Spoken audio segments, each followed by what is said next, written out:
The Harvest Birds by Blanca Lopez de Marical, illustrated by Linda Kane.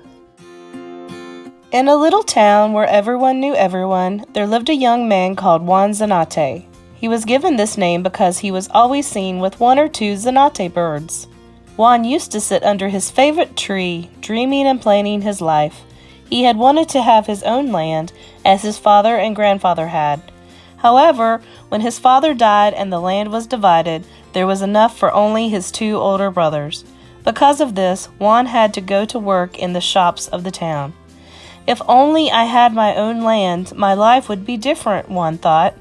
He went to Don Tobias, the richest man in town, and asked to borrow a little piece of his land.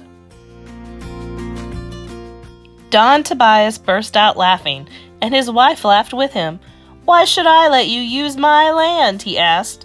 "You don't know anything about making things grow." Sad and ashamed, Juan returned to sit under his tree. It was the only place where he felt really happy. In its huge branches lived a flock of Cenote birds who were so used to him that they thought of him as their friend. There was one bird who cared very much for Juan and wanted him to find his way in life.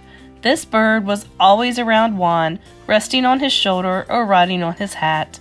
Juan named him Grejo, or Crow, because Cenotes have black feathers. After sitting and thinking for a long time, Juan decided to visit the oldest man of the town. Old people know many things because they've lived longer, Juan thought. He'll give me some advice, and maybe he'll even help me. Juan greeted the old man, whom everyone called Grandpa Juan, with respect. The old man seemed to be in a good mood, so Juan dared to ask him for a piece of land. "Let me prove to you that I can be a good farmer and make things grow," he begged. Grandpa Juan became serious. "I will help you," he said. "I will let you use some land. If you fail, however, you must work for me for free for as many days as you have used my land." Juan ran into the town shouting the good news. Instead of being happy for him, though, people laughed at him. "Better you should straighten up my shop. Where you plant, not even weeds will grow," shouted the carpenter.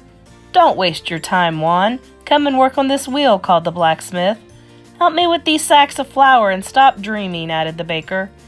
Juan decided that nothing anyone said would stop him. "It's time to get to work," he told himself. He began to prepare his land for planting.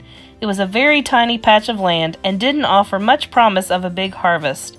Still, Juan kept working, watched over by his good friends, the Cenotes. "My head is small, like my garden patch, but it is big enough to hold many dreams," thought Juan. He needed seeds to plant, but didn't have money to buy them, so he went to the shop and asked for some. "Juan, sweep up the corn, bean, and squash seeds from my floor and take them to my pigs," the shop owner said.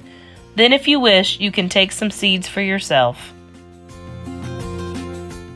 Juan was happy because now he had seeds to plant. He didn't scare away the Cenotes the way the other farmers did. Instead, he gave them some of his leftover seeds to eat so they wouldn't be hungry. After all, the Cenotes were his friends, and he cared for them very much. Grejo was always with him, giving him advice as he worked. Days passed, and the tiny plants began to appear. Little shoots of weeds came up along with them. The Cenotes told Juan not to throw the weeds away as the other farmers did.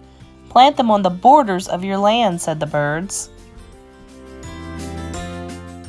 When the other farmers heard what Juan was doing, they laughed at him. "Imagine keeping weeds in your field." At harvest time, everyone was waiting to make fun of Juan once again. They were sure he would fail. When Juan arrived in town, everyone was amazed.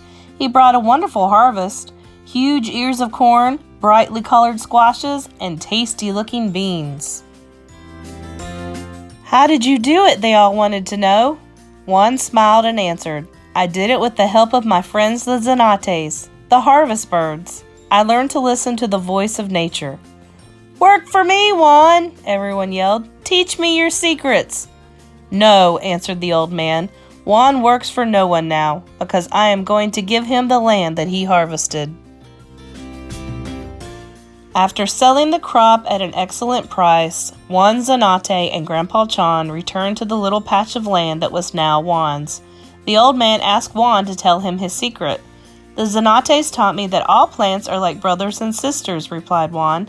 "If you separate them, they become sad and won't grow. If you respect them and leave them together, they will grow happily and be content."